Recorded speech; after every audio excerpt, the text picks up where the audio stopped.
wameathirika kwa kiasi kikubwa, kuta zimeanguka, baadhi ya wengine nyumba kabisa, vyakula vimeloa, mifugo, mbuzi, kuku.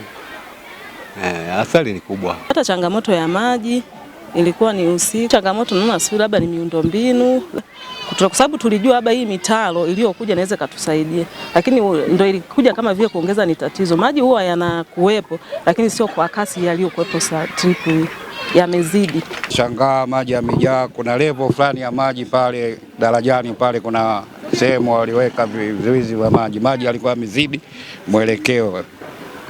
Pale mbele kuna korongo la kupitisha maji. Maji yalishindwa kuelekea mwelekeo, magogo nini, takataka zote za njiani ndio zikaziba, maji yakashindwa mwelekeo, yakaanza kurudi kwenye makazi ya watu. Maafa yaliyotokea kutokana na mvua zinazoendelea kunyesha yameleta athari kubwa kwa wananchi wetu katika kata kadhaa za jiji kama kata 7 hivi. Haya yanatofautiana kulingana na tukio lenyewe, japo mengi yalitokea tarehe 13.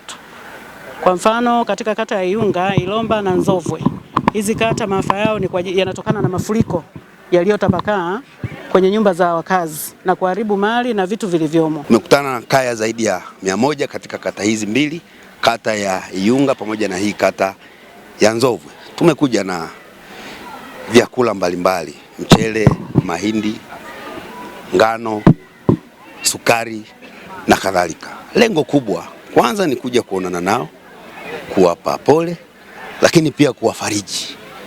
Nimetoa maelekezo na wao wamesema kupitia Mheshimiwa Diwani kwamba changamoto kubwa ni ujenzi wa barabara kubwa njia 4 unaoendelea. Mvua zilivyonyesha zilipelekea baadhi ya mitaro kuziba. Nimetoa maelekezo mahususi kwa ndugu zangu wa TANROADS pamoja na TARURA wahakikishe kazi ya barabara inapoendelea, lakini wakati huo pia wawepo watu ambao kazi yao ni kuhakikisha kwamba wanaangalia mitaro kama imeziba izibuliwe kwa wakati, ili changamoto kama hii isitokeze tena kwenye kata nyingine, lakini pia kwenye hizi kata mbili. Natoa maelekezo mahususi kwa wananchi wote wa wilaya ya Mbeya, nazungumzia Mbeya vijijini pamoja na Mbeya jiji, kwa wale wananchi wote ambao wanaishi au wana makazi kwenye maeneo ambayo ni mikondo ya maji, wahame kwenye maeneo hayo.